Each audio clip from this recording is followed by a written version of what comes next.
In this tutorial, I'll be showing you how to adjust the icon and UI font sizes throughout GIMP 3.0 or newer. So when you first open up GIMP 3.0, you'll see this welcome screen. If you don't see the welcome screen, go to Help, Welcome Dialog.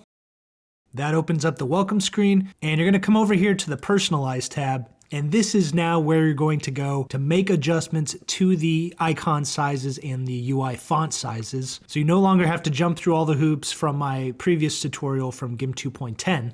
So here under icon scaling, just click to enable that. And then you can use the slider to increase the size of the icons. And you'll see here the font scaling slider. It's set to 100% by default. You can click and drag this, and that's going to increase the size of the fonts throughout the UI.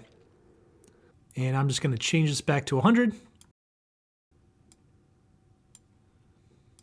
Once you're done, all you have to do is close out this window and your changes will display here throughout GIMP. All right, that's it for this tutorial. Hopefully you liked it. If you did, don't forget to like this video, subscribe to my channel, and click the bell icon to be notified each time I have a brand new tutorial. You can check out any of the links to my resources in the description of the video. But thanks for watching, and I'll see you next time.